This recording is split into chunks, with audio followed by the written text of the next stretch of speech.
Welcome to the Worth Listening podcast, where we focus on having positive and productive conversations around money. I'm your host, Lauren, a 4-time Olympian and certified financial planner. On this show, my guests share their money stories.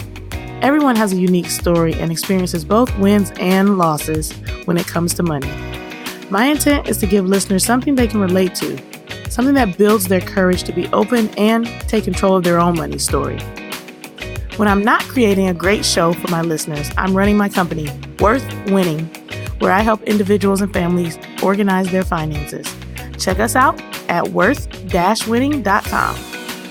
All right, now on with the show. How are your financial goals for 2019 coming along? Do you have your plan in place?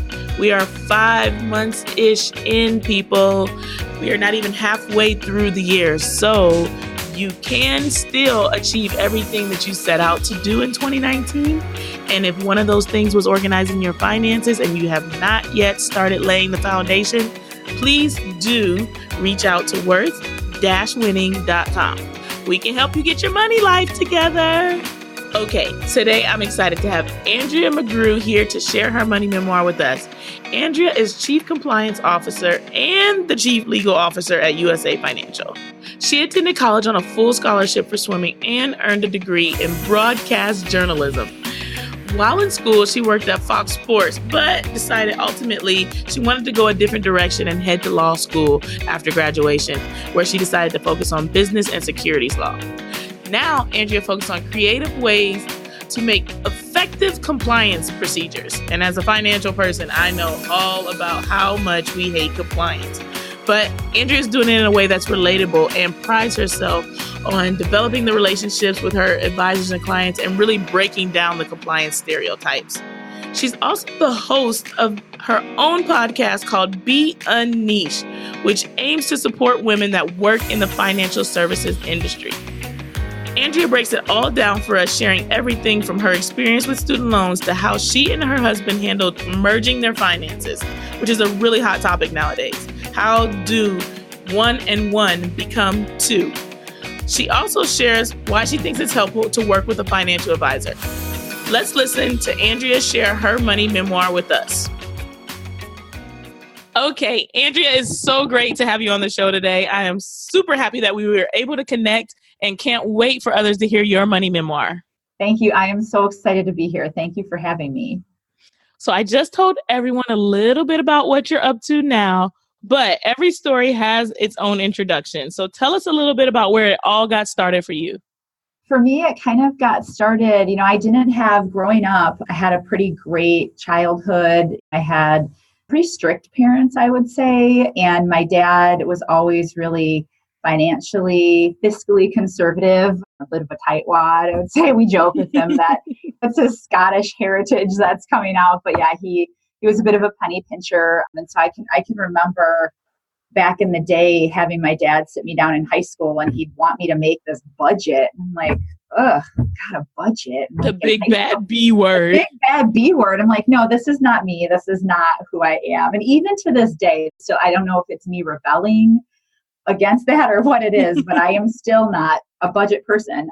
Thankfully, now we use Mint and kind of everything sort of is electronically done because sitting in front of a spreadsheet is just, oh my goodness, for me. But I think my story kind of, oddly enough, started more when I got into what I do. So when I went to law school to be a securities attorney, law school teaches you so many amazing things, but it actually doesn't teach you a ton about the ins and outs and day-to-days of being an attorney, and especially when you go into the corporate world, because there's just so many things that hit you. And in the financial industry, even more, I never thought I'd be looking at someone's comprehensive financial plan that they submit up and looking at it and saying, well, is it suitable for them or is it not? So you get this really deep understanding of how important it is to really manage your finances and to understand what all of that is. Because I'll see people who will send up applications for products and their financial breakdowns on there, and they're older and it's not great and it's worrisome and it makes you feel sad and concerned for how people are going to make it. And so I think the sooner people can get educated about how to do their finances, how they can seek somebody who can help them, the better. And that's kind of where my epiphany came about how important it is to really understand your finances. And back to my dad, sorry, Dad, I didn't get it when you were trying to do the budget at the kitchen table, but I get it now. I see it. Did you have siblings? I did. Or do, right, I guess. Yes, I do. Yes, I have a sister. I'm the oldest of three. So I have a younger sister, and then my brother is the baby. Gotcha. And what were they thinking? Like, did they have to sit at a table, do the budget thing too? Or do you remember anything? No, he tried. And I think it was kind of for all of us. we didn't really want to be a part of that. Like, yeah. No, not so much. This is boring. That's what. Was any one of you like the saver versus the spender? Did you guys get an allowance, or do you remember anything like that? Yes. My sister is very much a saver. My brother is I don't even know what you'd call it. I'd sell anything to, even if it means something to me, I'll sell it to get money for it so that I have it. He's an earner. Yeah, he goes out and gets it however he has to get it. I am more of a spender. That just by nature, that's kind of who I am. So when I got married, my husband is not a spender. It was like pulling teeth to get him to buy a new piece of furniture. All of it had been hand-me-down, and we have been together for 10 years. I mean, we're in our 30s. Like, we can buy a piece of furniture that's actually our furniture, finally. He's one of those needs versus wants kind of person. Do you need it or do you just want it? So that's a dance. I find that, most guys are the bare bones with as a percent. And it depends on, like you said, what you value, what's important to you. So is it like, yes, they value something else outside of the house? So it's like, we don't need anything fancy in the house. Like, right. So it's like, but we need to be comfortable. Yes. I'm one of those people who aesthetics is important. I'm not very good at interior design, but it's like, I feel less stress when things are neat, when they're organized. I like the way things kind of look. And he doesn't care. I think he would have slept on his nasty old college futon for decades if I probably would have let him. You guys could still be sleeping on it now if it was up to you. I could still be sleeping on this nasty futon with a broken bar on it, and I swear he would have kept it. Okay, so let's rewind a little bit back to childhood and talk about when you first started to earn money. So were there chores or were there like childhood jobs that you have? Did you have any entrepreneurial things you took on, or did you start working at 16? I think I did. I was an athlete growing up, so I was a swimmer. And for me, it was kind of a natural progression that my job, I was a lifeguard. So that's kind of what I did. And I know a lot of athletes, you tend to stick around your sport because you're so intense into training and doing that. Takes up so much of your time that if you're actually working at the place where you're training, it kind of comes full circle. So I was a lifeguard for a while. And then when I went to college, I did swim camps as well in the off season. So in the summer, in order to make money. Gotcha. Was there like a plan for life after high school? Like you're definitely going to college, or like what were the conversations like around what happens after high school? Because that's like really the time that we become a grown up, and sometimes we're just not prepared for grown-up lives. No, that's why I do think that it would be so much better if financial literacy was taught in some aspect in high school, because you go out and all of a sudden it's like your parents are like, okay, let's open your own checking account and congratulations, manage your checkbook, and you're writing checks and you're like, oh, I've got free money. This is great. And I think that can cause a lot of problems for people just leaving the nest. But for me, it was always, I was going to go to college. I was going to swim in college. And so that wasn't a question. And then after college, I had decided that I was going to become a journalist. I wanted to do on-air reporting and be a broadcast journalist. And that was my undergraduate degree. And so I got a job. I got offered a job at a Lansing TV station. And I ended up turning it down because I just didn't feel like I was done learning yet. So I decided that I was going to go to law school. I've always been a bit of an arguer, a little oppositional, if you will. And so it seemed like a good outlet at the time. So I went, and that was kind of how I sort of progressed through the ranks in school.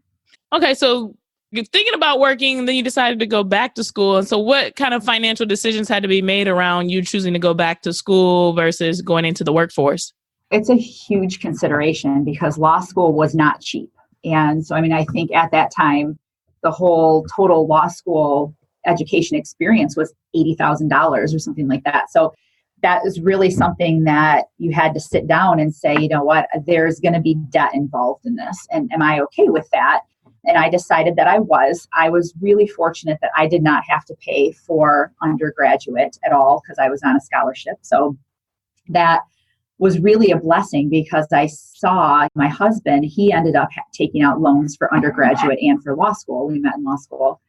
And so I see now the benefit that that had for me, just the immense weight that it took off of me from a financial perspective of not having undergrad loans and law school loans to have to pay off. I mean, because people just get burdened with this debt.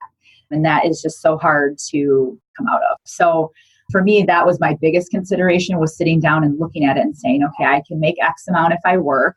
If I go to school, I'm going to have X amount of debt, but then had to try and weigh that out of how long do I think I'll be able to pay that back, and got really, really strict with myself in law school in terms of not spending frivolously, making sure that anything I had coming in, because I still did work for a year with Fox Sports Detroit while I was in law school.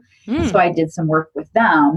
And for me, it was taking all of that money, keeping it, knowing that I was going to have this debt to pay off, learning more about interest rates, which people don't think about it, but interest rates can just absolutely bury you if you have a loan. What was your tool to learn? Were you Googling? Were you talking to parents? Were you talking to other classmates? How were you getting the information? I feel like it was more trial by fire.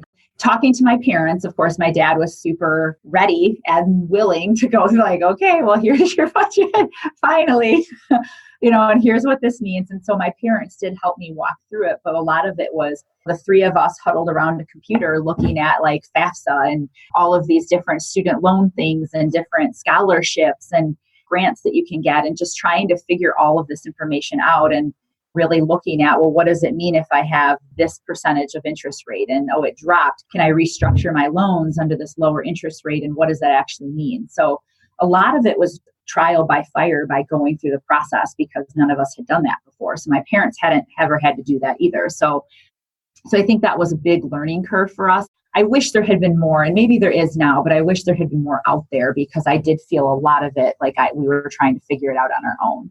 Yeah, I think a lot of people feel like that, because you said the information is so vast and it's kind of muddled and it's not really fun to read through. It's probably similar to reading a law school book, actually, just trying to interpret all the terms. Agreed. Totally agree. And I think it's one of those things where you've set this plan and you've got this goal and you're excited about it. And so you're like, I'm going to do this no matter what it takes, no matter what the barriers are. So you jump in and you sign on and you do this, and then you have to try and figure it out later. And so if there was way more information that was easily digestible on the front end, I think that would be so beneficial to people, because it's a big, big hurdle. So how did you tackle, or I guess maybe it's leading us into like, the where are you now sort of thing. But since we're talking student loans, and I know you said your husband also had student loans, let's start with what that conversation was like when the two of you got together, and how you had conversations about meshing finances, and both of you are putting this debt on the table. And just walk us through some of that stuff. Yeah, it was interesting when I remember him telling me about his student loans. I was like, oh my God, like, holy cow.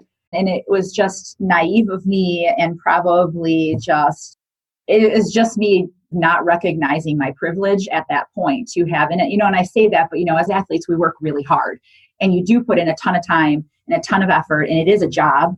You earn this. It's not like it's just given to you, but at the same time, it does feel like this great privilege to be able to go to school and then not have to have this debt. Be forever indebted personally to Texas A&M University and Michigan State for that, because I looked at his balance sheet and I'm like, wow, that is, and he didn't go to a cheap school either. He went to the University of Kentucky. So it wasn't like that was just pennies on the dollar either. It was a good education, and that cost money. And so we had to sit down and we looked at our finances, and we kept separate bank accounts personally, because by the time we got married, so we met in law school, we had already had all of our accounts established with loans getting debited out of them automatically. So for us, it just made more sense to keep those separate. And to this day, we still have separate checking accounts as well. And then we opened some other accounts that are both of ours, where money kind of goes into, and we allocate it out. But that was definitely a learning process for us because mine was much lower than his and his was larger, and he takes care of all of his and I took care of all of mine. And so we did keep them separate, but also understanding that all of the rest of the decisions that we were making as a couple impacted those bottom lines. So it truly was our money. We just had different things that we came into the marriage with that we had to account for. Gotcha.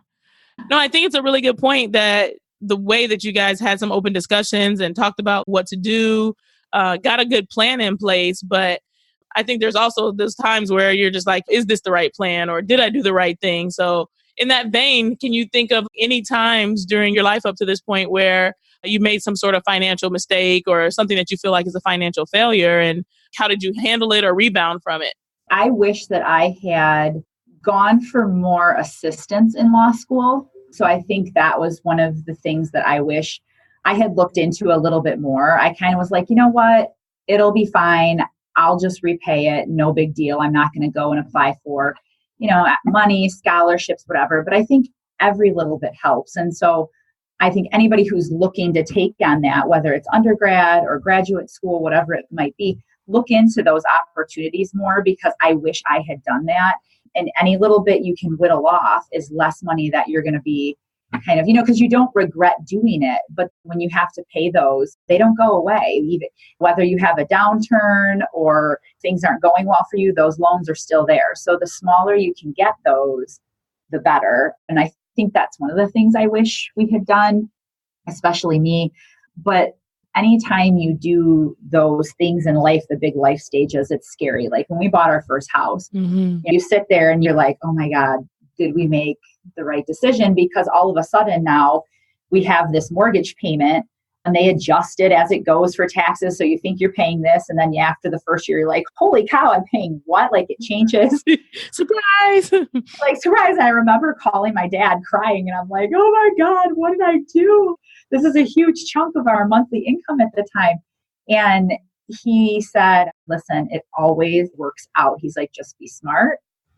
Keep your plan going. It'll work out. It does. But I mean, every single time we've done that, I don't think it gets any easier. As you move on in life and you do different things, you get a different house or a bigger house. Again, every single time, like, oh my God, was that right? Because you get comfortable in where you are and you've got everything allocated. And then you have to kind of readjust and take on a new normal, so to speak. And so those new normals can be really scary. Yeah, I think it's true that you just have to have some awareness around your finances. And it sounds like you're very aware. So it's like something changed. Oh my goodness, and you freak out. And it's like the momentary freak out's okay because it means that you're awake and you're cut on to what are the day-to-day happenings or the month-to-month happenings of your regular financial life. It's like when you do something and you have no effect, you don't feel any effect initially is because you're unaware of what's going on. And then some balls get dropped and then you're like, oh crap, what happened? And now you're like trying to reel it in. But to feel that kind of heartbeat in the moment when you make a big decision, I think it speaks to the awareness that you guys have. That's so true. And I think it's something that when you're young, you don't think about it nearly as much. And then as you get older, you start to realize what impact this has. And when you see the dollar figure for, it takes this much to retire, or all of these things that are constantly bombarding you, one of the good lessons that I did have is that I don't think it was super common back then. So I was born in 79, so I'm 39 years old. And my parents, even back before I was born, and they had me really young. So my mom was 21 and my dad was 22. They even then had a financial advisor that they were going to.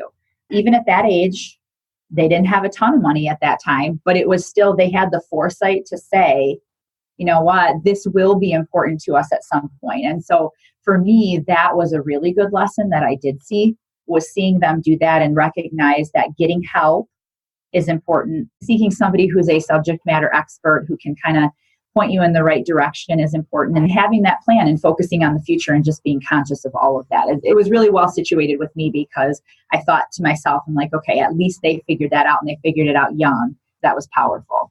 Yeah, I think it's a really good thing when someone realizes the importance of making the investment in themselves.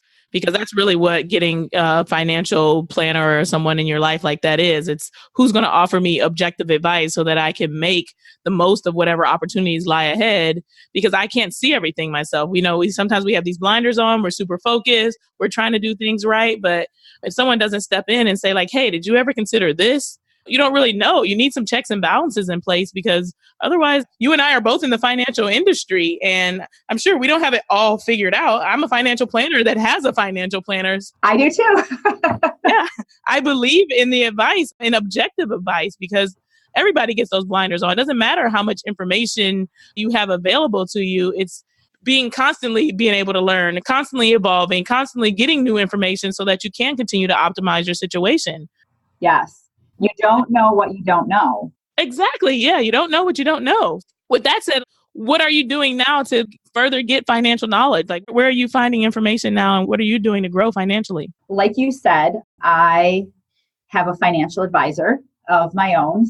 And it was kind of funny because I don't think a lot of financial advisors are really eager to take on a compliance officer as their client. I cannot say that I would be. Right?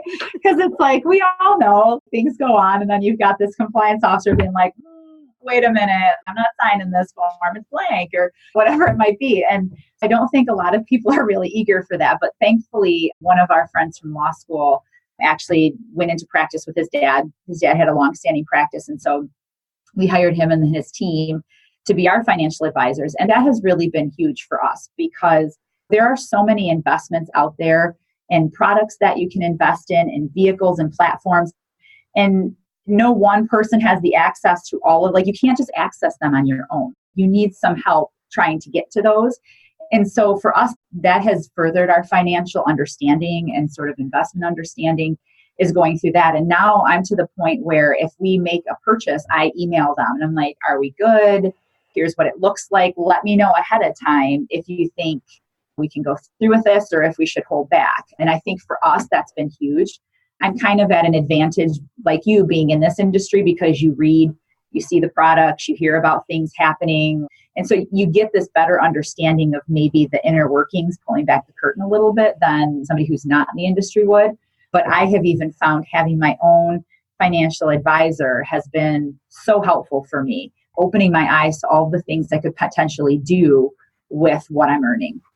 Yeah, I love it. I love it. I love it.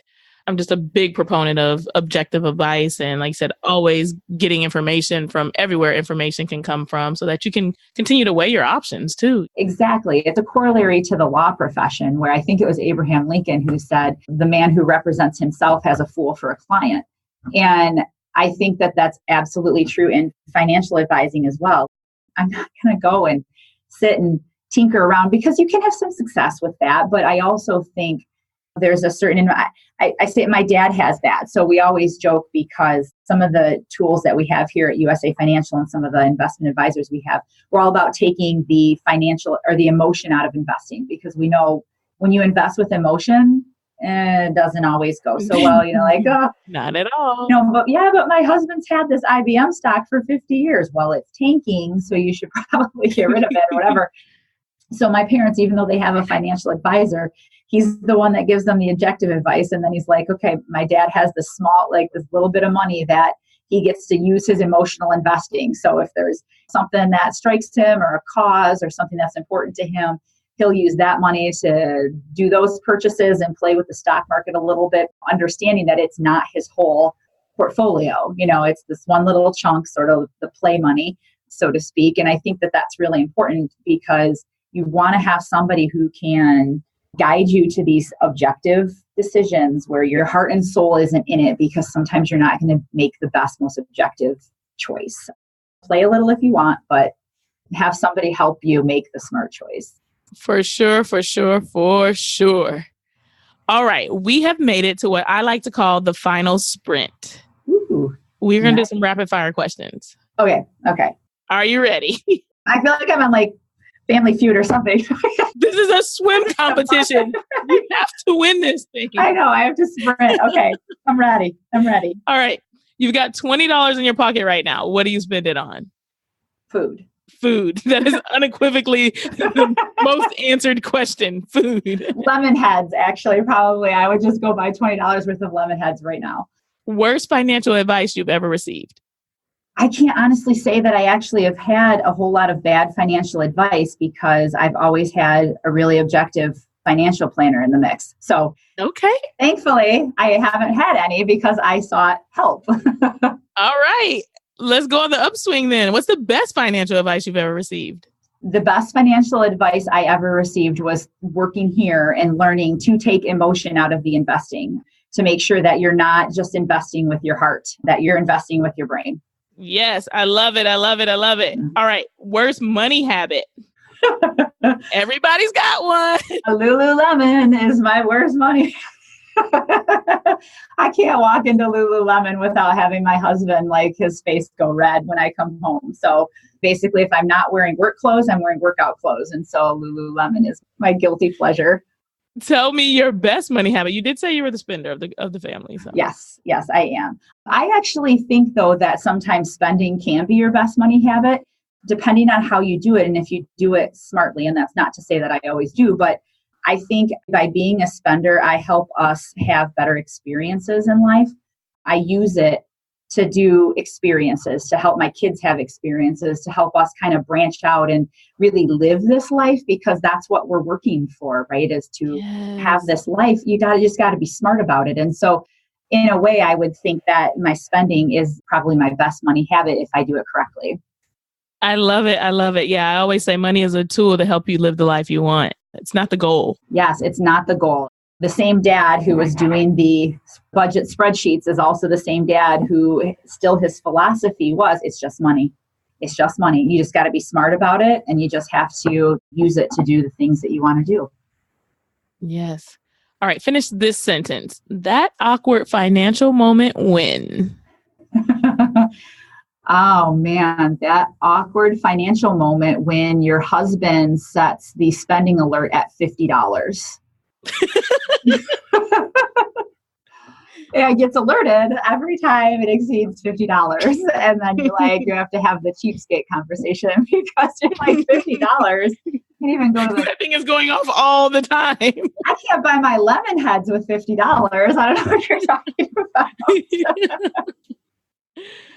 Oh boy. All right. Last but not least, can you tell us one thing that you would like to improve about your personal finances in the upcoming year? I think one thing I would like to improve would probably just be, and I think we already started this process, is I tend to be a softie and an indulger when it comes to my kids. So if they ask for something, it's like, absolutely. But obviously I realize, thankfully they're young, and I don't think I've set in too many bad habits yet, but I realize that just giving them everything, as much as I would love to, because it makes my heart happy to see them happy, that doesn't prepare them for the path. And so I really want to start from our family perspective, building in more, you got to work to earn it, and helping my kids see that that's the process and getting them more fiscally responsible to the best of my ability. So what's the action item that you're going to take? What's the thing that you're going to implement? I am going to implement more chores for pay. We are going to have a list. We're going to say, you know what? It is your dog. You can go clean up the poop because I'm out and you can get paid for it. That's fine. I'll totally give you a little spending money for it. But I also think it instills a nice little work ethic in them and some pride and ownership in what they do when they can earn it. Yes, I love it. I love it. I love it. All right. You have made it to the finish line of the final sprint. Yay! You won the race. Yay! Here is your medal. You can sit on the podium. Yes.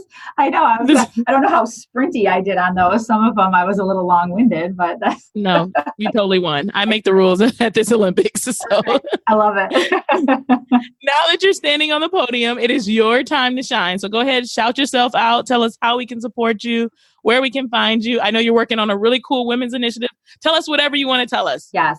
Well, that's so awesome to be able to have a platform to do it. But yeah, we recently started an initiative, UnNiched, and UnNiched was bred out of the idea that women are not a niche market. We're not this segmented corner of society where everything has to be pink when you give some marketing to us or whatever it might be.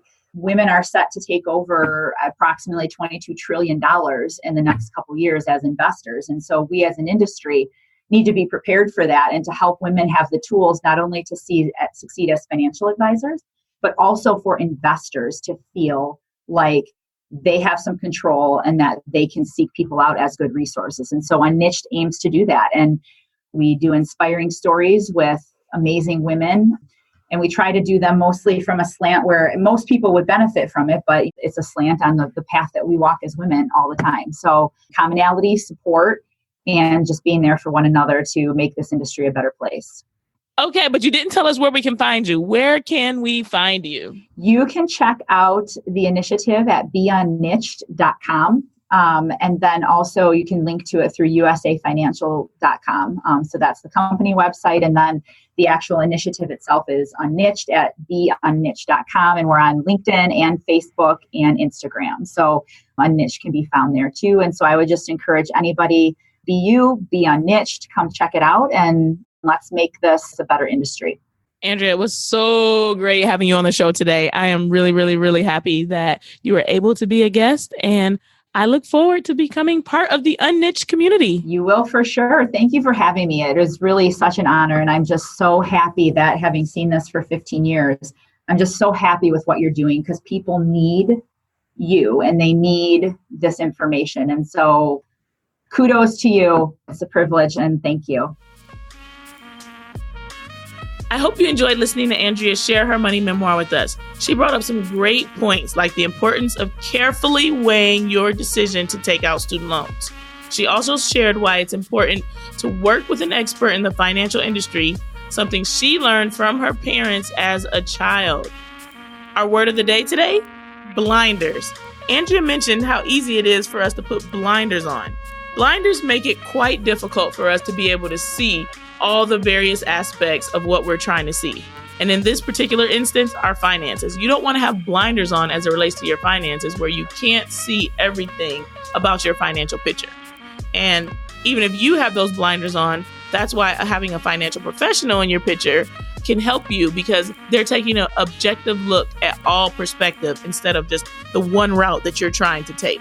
So don't underestimate the importance of having someone who's an expert in the subject matter that you might be wearing blinders in. If you have questions, suggestions for guests, or would like to share your own money memoir with us, hit us up at podcast@worth-listening.com. And don't forget, we're early in the year yet. It's not too late to get your finances organized. So if you're looking for help getting your money right, getting on the right track, and making your money work for you, hit us up at worth-winning.com. Enjoy the rest of your day.